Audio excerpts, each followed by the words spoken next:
Okay, let's unpack this. Imagine for a moment that the borders on our maps, the lines we think are so fixed, what if they aren't static at all? Mm-hmm. What if they're alive, like breathing entities, capable of expansion, contraction, even aggression? It's a really compelling thought, isn't it? And, well, frankly, a bit unsettling. Yeah. It challenges our whole understanding of what a nation is, how it interacts with the world. This isn't just about lines on paper. Right. It's about how those lines and the ideas behind them can profoundly shape destiny and spark, well, devastating real-world consequences. We tend to see our world as neatly divided, stable. Mm-hmm. But history shows that stability is often just an illusion, constantly shifting under the weight of geopolitical ambitions. Precisely. Welcome, everyone, to The Deep Dive. Yeah. Today, we're plunging into the fascinating and, often frightening world of geopolitics, specifically its distortion, its misuse. We're going to explore how these seemingly abstract ideas about land, about power, when they get twisted from academic concepts, can become this kind of master plan for mayhem. Fueling some of history's most tragic periods. Our mission today is really to meticulously follow those intellectual threads, from their innocent, maybe even academic origins to their tragic perversion. We're drawing heavily from Robert D. Kaplan's insightful work, The Revenge of Geography. Great book. It really is. It masterfully explores how geographical thinking shaped and sometimes, warped the minds of some key historical figures. And we'll also lean on Robert Strauss-Huppe's classic 1942 work, Geopolitics, The Struggle for Space and Power. Right, Strauss-Huppe. Yeah, he elegantly tells the story of how certain geographical theories got tragically perverted, particularly by the Nazis. Okay, so our goal for you, our listener, is to unpack how concepts like living space, Lebensraum, and the heartland theory were twisted from their academic roots into this horrifying blueprint for conquest. Exactly. We'll follow this intellectual lineage, understanding not just the ideas themselves, but the human minds that conceived them and the dark paths they ultimately trod.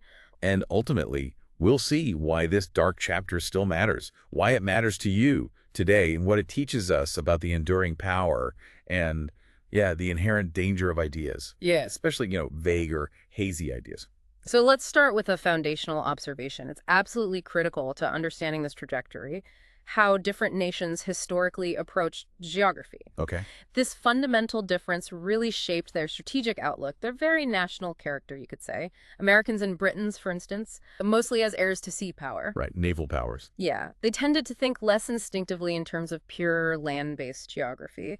Their worldview was often shaped by, maritime dominance, global trade routes, the reach of their navies. Makes sense. Borders felt maybe less immediate, managed by sea control. That's a good way to put it. For them, borders were often seen as somewhat fluid, managed by naval supremacy. But contrast that with Germans and Russians, heirs to land power, vast continental land masses. Totally different perspective. They've historically been acutely, almost viscerally aware of their geographical position.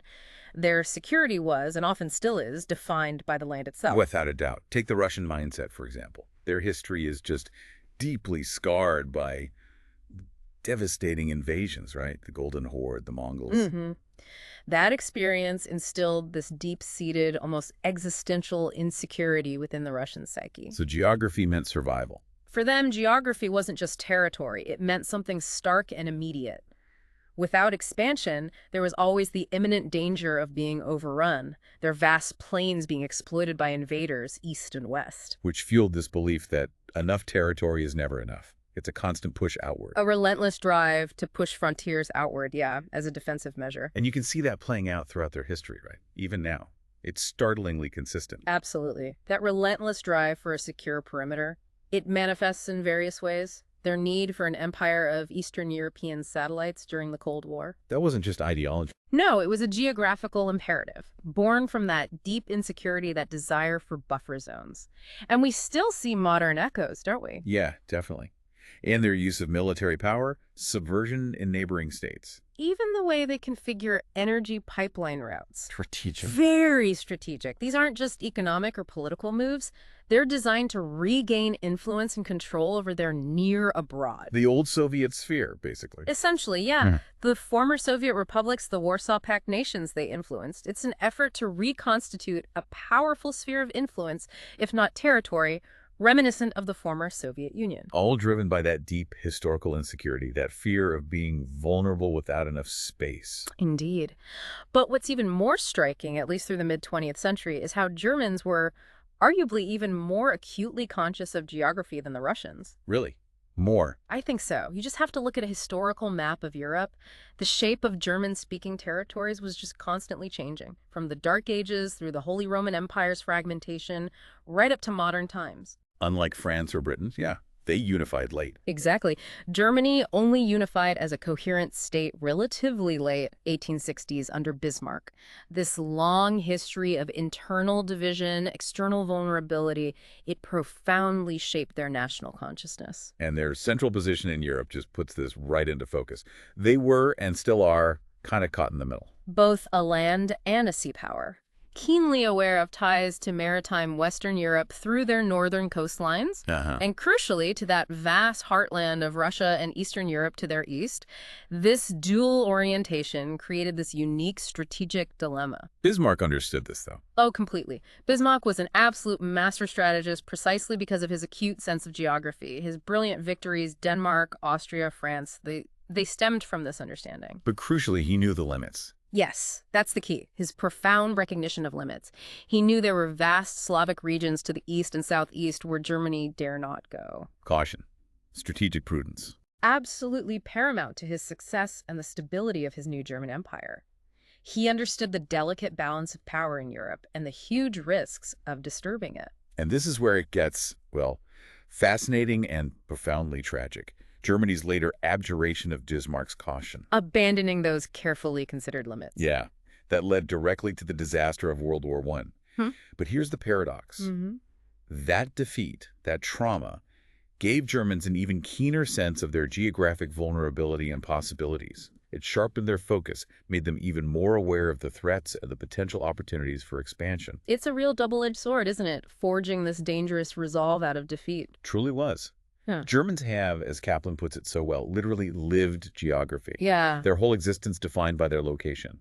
Wedged between the sea north, Alps south, open plains west and east. Vulnerable to invasion, but also open to expansion. This constant geopolitical pressure cooker, this intense geographical awareness, this perceived struggle for room. It led directly to the development of this powerful and ultimately, highly dangerous intellectual framework. Geopolitics. So this deep-seated German geographic consciousness, it naturally evolved into developing and elaborating what they called geopolitics. Right. Defining it not just as studying geography, but as the concept of politically and militarily dominated space. It wasn't just about understanding the world. It was about asserting power through manipulating and controlling space itself, a theoretical justification for expansion. And the origins of this specific, dangerous brand of German geopolitics, it really began in earnest with Friedrich Ratzel. Yeah, Ratzel, late 19th century German geographer, ethnographer. He's the one who first coined the infamous idea of Lebensraum, living space. Lebensraum, yeah, that term just sends chills, obviously, given its Nazi associations. But here's a really surprising fact. The concept itself, Lebensraum, actually owes its distant origin to an earlier German immigrant in early 19th century America, Friedrich List. Yeah, fascinating guy. Journalist, political lessons professor, business speculator, friend of Henry Clay. Apparently, List was inspired by the Monroe Doctrine's idea of a vast and virtually sovereign geographical area. Wow. So an idea kind of born on American soil, influenced by American expansionism. Helped germinate this concept that would later be so tragically perverted, a strange intellectual twist. That is a truly unexpected lineage, for sure. Ratzel himself, though, was profoundly influenced by the science of his time, especially Darwin. Natural selection evolution. Right. Which led him to develop this really organic, somewhat biological sense of geography, unlike how we usually think of borders, static, permanent, legal. Ratzel saw something totally different, dynamic, fluid. For him, there was only gradual expansion, contraction, and impermanence in the affairs of nations, a radical departure. So to Ratzel, the map breathes as though a living being. That's such a powerful image, but yeah, utterly chilling. It is. And this biological metaphor led him straight to the idea of the organic biological state whose expansion was written into natural law. Not a choice, an inevitability, a biological imperative. Exactly. This notion that a nation's growth, its need for more space, more resources, was as natural as an organism growing. It provided this pseudoscientific justification for aggressive expansionism. If a state is a living thing, denying it, Lebensraum, is denying its right to exist, its natural drive. Precisely. And then came one of Ratzel's most influential students, Rudolf Cadelin, a Swedish political scientist. Okay, Cadelin. It was Cadelin who actually coined the word geopolitic, Yeah. taking Ratzel's biological analogies and kind of systematizing them into a distinct discipline focused on state power and territory. And Cadelin himself. An intense Swedish nationalist, he had this deep-seated fear of Russian expansionism. You know, Russia always looking for access to the Baltic Sea, those warm water ports. So initially his goal was Swedish national interest. Promote an expansionist Sweden and Finland to counter Russia. That was the original idea, yeah. He found some support among the Swedish aristocracy, people nostalgic for Sweden's past grandeur. But ultimately... Not enough appetite for it in Scandinavia. Right. By the late 19th, early 20th century, the appetite for great power preoccupations was long past there. The era of Swedish imperial ambition was over. So finding little traction at home, Kellen pivoted dramatically. A pivot with huge historical consequences. He transferred all his hopes to a greater Germany, to stand forth against Russia and England, both of which he especially detested. A critical turning point for these ideas. Germany proved much more fertile ground. Absolutely. He saw Germany as the rising power, the one capable of fulfilling the geopolitical destiny he envisioned. And what Gillen envisioned for this German empire of the future was terrifying in scope. Oh, completely. He meticulously cataloged it. Nothing less than all of Central and Eastern Europe, the Channel ports on the French coast. Strategic access to the Atlantic. Right. The Baltic provinces of Russia, Ukraine, Asia Minor, Mesopotamia, all of this vast territory spanning continents. Connected by rail to Berlin, symbolizing German dominance. A chilling blueprint for continental, even intercontinental domination. A vision of truly global German reach. And in laying this out, he heavily used Ratzel's ideas. Extensively.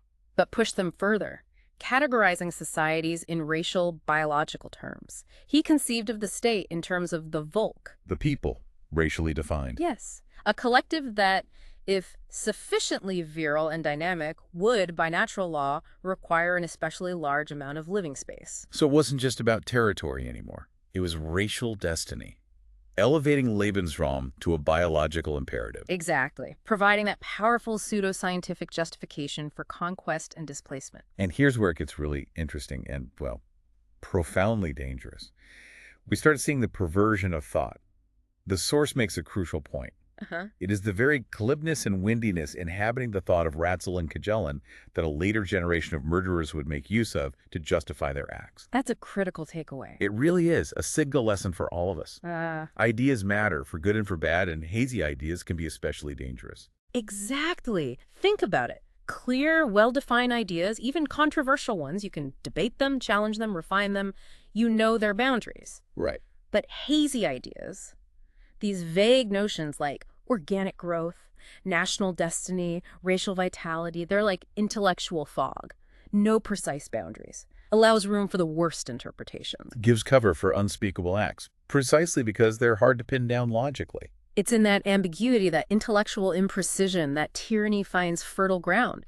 Rational argument dissolves into emotional fervor. And, you know, while we're focused on history here, maybe think about where we see similar hazy ideas shaping narratives today. Politics, social movements, even tech utopianism. That's a really good point. And we need to draw a crucial distinction here between what Kaplan calls legitimate geography. Showing the real challenges, constraints, resources. And Ratzel's and Kellen's illegitimate geography. The latter doesn't just describe, it prescribes. It annihilates the individual and replaces him with the vast racial multitude. It removes individual human beings, their rights, their agency, from the equation. Substitutes them with this abstract racial Volk that has a biological imperative to expand, no matter the human cost. And these abstract, dangerous ideas, these hazy ideas, forged in late 19th century Germany. They laid the groundwork for the most infamous geopolitical strategist of the Nazi era, Karl Haushofer. Haushofer, the architect, the intellectual enabler of Nazi geopolitics. He's the crucial direct link, the geopolitician of Nazism and steadfast admirer of Mackinder. And the chilling story of how Mackinder's relatively nuanced work was tragically perverted by Haushofer, and the danger of Nazi geopolitics itself. That's laid out in Strauss-Hupé's 1942 book, right? Geopolitics, the struggle for space and power. Exactly. Strauss-Hupé himself is a fascinating figure. Austrian immigrant to the U.S., became a distinguished professor at UPenn, later a U.S. ambassador to 4 countries during the Cold War, founded the Foreign Policy Research Institute. Wow, so he lived this stuff. He really did. And his 1942 book, written right in the thick of the war, had this profound dual purpose. It wasn't just about exposing the Nazis to Americans. No. More broadly, he wanted to explain what geopolitics is as a legitimate discipline, why it's so important for liberal democracies to understand it, so that, as he put it, the forces of good can make use of it in a much different way than the Nazis were doing. He was trying to rescue Mackinder's reputation and the discipline itself from that Nazi stain. Precisely. It was an intellectual act of agency, trying to arm Americans with knowledge for the fight.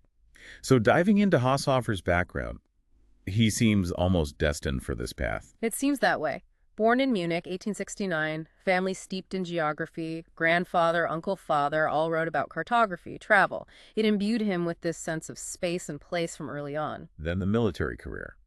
Bavarian Army, artillery instructor to the Japanese Army in 1909. Sounds formative. Incredibly formative. That time in Japan sparked this infatuation with the military rise of Japan. He saw them, like Germany, as latecomers challenging the old order. Became a fervent advocate for a German-Japanese alliance. Fought in World War I as a brigade commander. Experienced modern warfare firsthand. And made a critical connection. His aide during the war was Rudolf Hess. The future Nazi leader. Wow. Yeah. Haushofer later dedicated several books to Hess, a profound intellectual and personal bond there. The connections just keep deepening. After the war, Haushofer goes into academia. Right. Appointed to a prestigious chair, geography and military science at the University of Munich, and Hess, his former aide, now disciple, followed him there. And it was through Hess that Haushofer met Hitler. At a pivotal moment, Haushofer, the esteemed professor, would actually visit Hitler while he was imprisoned at Landsberg Fortress after the failed beer hall push in 1923. Giving him academic briefings on geopolitics, while Hitler was writing Mein Kampf. Exactly. Hitler, despite his intuition and demagogic skill, was, as the sources say, partially educated. He needed to know more about the real world, the strategic realities for his envisioned empire. And Haushofer, the university professor, could provide that intellectual framework. Fill those gaps in Hitler's knowledge, yeah, giving him a structure for his boundless ambitions. So, there's a strong case that Chapter 14 of Mein Kampf, the part defining Nazi foreign policy, Lebensraum, was possibly influenced by Haushofer. It's a crucial link, and Haushofer, in turn, was influenced by the very ideas we just discussed. Ratzel, Kalin, and especially Mackinder. The chain of influence is clear. Academic theories to the blueprint for genocide. And Mackinder's core idea that utterly mesmerized Haushofer was that world history has always been made by the great outward thrusts of landlocked peoples located near Eastern Europe and the heartland of Eurasia. For Haushofer, this wasn't just observation. It became the bedrock for his twisted vision of German global dominance. It's a crucial thread. Strauss-Hupé really takes us on this intellectual journey to see how Haushofer became so obsessed with Mackinder. Now, Mackinder himself, despite his focus on land power, never dismissed sea power, right? No, never. He understood its strategic value.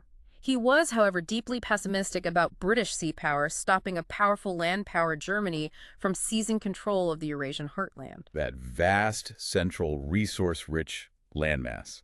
And here's Mackinder's chilling projection. Once a land power controlled the heartland, it could use those resources to build a great navy, which would then help conquer the world island, Eurasia, and Africa combined. Mackinder argued that in the 20th century, with industrialization, sea power actually needed a broader and deeper landward reach to use new tech like railways. The industrial age meant a world of big states where the strong ate the weak. Scale-determined power. And this is exactly where Haushofer took Mackinder's theory and, as Strauss-Hupé says, adopted this theory to the opposite German point of view. Instead of fearing the heartland's dominance, he embraced it. Concluded the path to German world power lay along the very lines that scared the English, consolidating the German and Russian greater areas, forging a dominant land bloc unassailable by sea powers. And when Haushofer described Mackinder's heartland, it became more than geography. It became mythical. Yeah, Strauss-Hupé notes his description grew cloudy and mystical and nebulous. For Haushofer, the Heartland wasn't just a region, it was the cradle of world conquerors. A gigantic citadel reaching from the Elbe to the Amur, central Germany, to the Russian Far East, the ultimate power base. Imagine the strategic advantage. Deep inside this area, Germany can withdraw her vital war industries while its army and navy can strike outward in all directions. An impregnable fortress for global power projection, impervious to blockades or coastal attacks, dominating the world island from its heart. Now compare that to Mackinder's original vision from 1919, post-World War I, influenced by Wilsonian ideals, needing to preserve the balance of power. He recommended a belt of independent states in Eastern Europe, buffer states. Exactly. Poland, Czechoslovakia, Hungary, a bulwark to stop any single power dominating the heartland. But Haushofer, just a few years later, a stark, horrifying inversion. Explicitly called for the extinction of such states. Strauss-Hupé reports he called them bits of states, fragments. Inhabitants thinking only in narrow space, which to Haushofer was the unmistakable symptom of decay. Weakness, an impediment to the natural expansion of the virile German Volk. Independence for them was a liability, a sign they weren't fit to survive the struggle for space. And this neat logic extended to restructuring the whole world order, a terrifying vision of German supremacy. Strauss-Hupé uncovered his plans. Dissolution of the British Empire, breaking up the Soviet Union into ethnic parts, all leaning on a greater Germany. The implication, only Greater Germany was entitled to national self-determination. Everyone else served its needs. And his justification was chillingly simple, but potent for a defeated populace. 1/3 of the German people are living under alien rule outside the borders of the Reich. A pseudo-legitimate basis for invasion, just unifying the Volk. Strauss-Hupé called German geopolitics acrobatics on the ideological trapeze. Twisting facts to justify aggression, always arriving at conclusions of stark simplicity. Germany's right to dominate. The proposed New World Order was meticulously laid out. Oh, yeah. Greater East Asia under Japan, a U.S.-dominated Pan America, and a German-dominated Eurasian heartland with a Mediterranean North African subregion under Italy's shadow rule. But even that wasn't the endgame. No. Crucially, for Haushofer, this was only an intermediate step, the ultimate goal, based on his extreme reading of Mackinder. The heartland dominates the world island and hence the world. Total global domination, the absolute end game. And it's important to remember Mackinder's original concept was shaped by his perspective, right? Yeah. An Edwardian Englishman. Absolutely. For his generation, Russia was Britain's main antagonist for nearly a century. Constant fear of Russia controlling the Dardanelles, consuming the Ottoman Empire, attacking India. Which led Mackinder to fixate on buffer states between Russia and maritime Europe. His concerns were defensive, about preserving the balance of power. So, in an uncomfortable but vital truth, Strauss-Hupé notes that Mackinder's vision accorded only too well with the morbid philosophy of world power or downfall, which explains so much about German national pathology. Wow. He adds, there is in Mackinder's dogma just the kind of finality for which the Wagnerian mentality yearns, suggesting a German mindset predisposed, tragically, to these all-encompassing, world-conquering ideas. Despite that uneasy connection, Strauss-Hupé works hard to rescue Mackinder's reputation. He does. Mackinder's book, written during WWI, is dignified by a cool detachment, focused on historical perspective. He was an academic observing, not prescribing. And the key difference between Mackinder and Haushofer. As Strauss-Hupé points out, is Mackinder's profound faith in the individual, which Haushofer woefully lacks. Haushofer stressed heroism, sure, but it was always the collective sacrifice of the battlefield, not the struggles of ordinary people, a collectivist vision. Fundamentally opposed to individual worth. Indeed. In Mackinder's hands, the heartland is an arresting way to explain geopolitics, a tool for understanding power dynamics. But in Haushofer's hands, it became both a crazed and dreamy ideology, a mystical justification for endless conquest. Strauss-Hupé took this very seriously, warning Americans because Haushofer transmitted something that the vaporous cerebrations of Adolf Hitler had failed to provide, a coherent doctrine of empire. Haushofer provided the intellectual architecture for Hitler's raw will to power. While Mackinder sought a balance of power to protect freedom, Haushofer was determined to overthrow the balance of power altogether. The very definition of perverting geopolitics, using a framework for understanding as a weapon for domination. And it wasn't just Mackinder he distorted. He also twisted Lord Curzon's ideas on frontiers. Right. Curzon, a British statesman and geographer, gave this meticulous lecture on frontiers in 1907, Historical, Political, Strategic Significance. And Haushofer, inspired, wrote a book called Frontiers, which was actually about how to break them. His philosophy on borders was stark, ruthless. Only nations in decline seek stable borders. Only decadent ones seek to protect their borders with permanent fortifications. Static borders meant weakness. His alternative was terrifyingly dynamic. Frontiers are living organisms. Virile nations build roads instead, perpetual forward movement. Frontiers were but temporary halts for master nations. So German geopolitics meant perpetual warfare for space, akin to nihilism, endless conflict, no moral anchor. But here's Strauss-Hupé's crucial caveat, a vital point for Americans. It should not be assumed that this perverted use necessarily invalidates all geopolitical theories. Anthropology is no less a science for having served as a vehicle to racism. That's incredibly important. Abuse of a theory doesn't negate its potential legitimate use. Right. We have to be vigilant, critical thinkers, examine the intent and application. A vital distinction. And looking at Haushofer himself, even within his violent worldview, he had few fixed principles. His allegiances, justifications shifted with the political winds. Like on Hitler's 50th birthday in '39, describing him as a statesman, combining Clausewitz's blood and Ratzel's space and soil, legitimizing Hitler's brutality. And he, quote, greeted the Russo-German Pact of 1939 with enthusiasm, writing about joining forces with Russia against the sea powers, aligned with his Mackinder-derived vision. Yet, when Hitler invaded Russia in '41, betraying the pact, Haushofer pivoted instantly. Wrote another editorial just weeks later, celebrating the invasion as the way to capture the heartland. Of course, at that point, nobody dared criticize Hitler's decision. Survival likely trumped consistency. It's worth noting, though, that Haushofer's specific links to Hitler might have been exaggerated, right? Yeah. Even if he represented the typical Nazi strategic view. Yes, there's a strong case for that exaggeration, especially in Allied propaganda. Regardless, as the war turned disastrous, Haushofer fell out of favor with the Führer, ended up imprisoned in Dachau in 1944. And the personal tragedy deepened. His son, Albrecht, also a geopolitician but critical of the regime, was executed in '44 for his part in the army plot against Hitler. This happened after Haushofer and his family were already incarcerated. Devastating. and adding complexity. Haushofer's wife was part Jewish. They'd been protected by Hess. His former aide, Hess, who by then was imprisoned in Britain, a tangled web of loyalty, betrayal, sacrifice. The contradictions must have become unbearable. The gap between his theories and the real-world carnage. He gradually became aware of the monumental carnage and destruction in a world war that he did his part to bring about. His life is a stark signal lesson, isn't it? Absolutely. About the dangers for intellectuals who desperately try to cozy up to power, compromising principle for influence. The tragic consequences when abstract thought enables unimaginable brutality. Soon after Germany's defeat, after an Allied investigation, both Haushofer and his wife committed suicide. A devastating, sobering end, steeped in intellectual perversion and monumental suffering.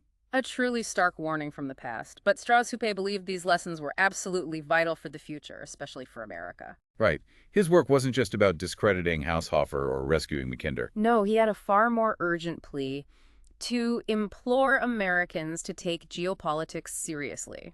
His warning was stark, meant to shake off isolationism. If Americans didn't, others of ill intent will, and in the process, vanquish the United States. He saw geographical realities shaping power and ignorance being fatal. Didn't mince words. End of his book. The Nazi war machine is the instrument of conquest. Geopolitics is the master plan. It is late, but not too late to profit by the lessons of geopolitics. A direct call to action. Understand your enemy's intellectual framework. Strauss-Hupé was every inch a realist. He knew simply exposing totalitarian ideas wasn't enough. It was much too easy to just dismiss Haushofer as mad. He recognized an uncomfortable truth. Just as Mackinder's reasoning is flawed, Haushofer's reasoning, though perverted, does have a basis in reality. That's crucial. Even dangerous ideas can be rooted in some observable reality. The perversion is in the application. So Strauss-Hupé's ultimate aim was to imbue Americans living in splendid isolation between two oceans with a greater appreciation of the geographical discipline. Why? So the U.S. could assume its post-war role as a stabilizer and preserver of the Eurasian balance of power, which the Nazis tried to overturn. He saw geopolitics not for conquest, but as necessary for global stability, preventing another hegemon. And regarding Mackinder's heartland thesis itself, Strauss-Hupé was skeptical. Extremely skeptical, even as he used it to explain Haushofer. He thought air power, both commercial and military, may render it meaningless, transcending its landlocked nature. But he still saw industrial age tech favoring big states. Yes. Large factories, railways, tanks, carriers, best used by states with depth territory. He observed chillingly, the history of our times appears to reflect the trend toward empires and superstates predicted by the Ratzels, Spenglers, and Mackinders, a powerful trajectory. Fascinating how he bridged eras. He anticipated the post-industrial age too, right? The emphasis on smallness, microchips, mobile phones, plastic explosives. Exactly. This shift, he foresaw, empowered not only large states, but individuals and stateless groups too, adding a deeper complexity and tension to geopolitics. The battle for space isn't just state versus state anymore. Multi-layered, diffuse conflict. Which brings us back to Haushofer twisting Curzon on frontiers. Strauss-Hupé wouldn't just debunk him outright. No, because the very fact of frontiers shows a world beset by political and military divisions. He recognized a profound reality about the state. He put it powerfully. The sovereign state is, at least by its origins, organized force. Its history begins in war, hence its frontiers are strategic frontiers, an uncomfortable truth. States arise from conflict, boundaries tied to defense and offense, and he quotes Curzon, reinforcing this timeless reality. Frontier wars increase as the habitable globe shrinks when the ambitions of one state come into sharp and irreconcilable collision with those of another. Meaning, Haushofer wasn't altogether wrong in his assumption of perpetual conflict. There's an underlying challenge of the human condition, state power. Which implies that even after the war, there'd be little respite from the tragedy of the human condition. The crowding of the planet, advanced military tech collapsing time and distance, means a continuous crisis of room on the map. Following from Mackinder's closed system, finite world, finite resources, competition. And this is the enduring urgency of Strauss-Hupé's plea. He argued America, representing the ultimate source of good, couldn't afford to withdraw from geopolitics, because geopolitics and the competition for space is eternal. Liberal states must gird themselves for the task, lest they leave the field to the likes of Haushofer. A call to eternal vigilance, understanding power and geography not for conquest, but to preserve freedom. And that really brings us to the end of this deep dive. We've journeyed from foundational geographic mindsets, land versus sea power, through the dangerous paths of Ratzel, Kalin, to the chilling perversion by Haushofer, fueling history's darkest period. We've seen how abstract concepts, especially hazy ideas lacking definition, can have devastating real-world consequences, turning academic theories into instruments of mass destruction, legitimate versus illegitimate geography, not just academic debates, critical for global stability. Indeed. Haushofer's story, a stark reminder of how intellectual ambition mixed with unchecked power and compromised principles leads to carnage. A cautionary tale about cozying up to power, sacrificing truth for influence, the profound responsibility of intellectual leadership. So as we wrap up, consider this. In a world where tech shrinks distances, connects us all, is that crisis of room truly eternal, destined for perpetual conflict? Or can the collective human spirit, armed with history's lessons, aware of the power of ideas, forge a new kind of space, where cooperation, not conquest, defines our frontiers? What kind of map do you want to live on?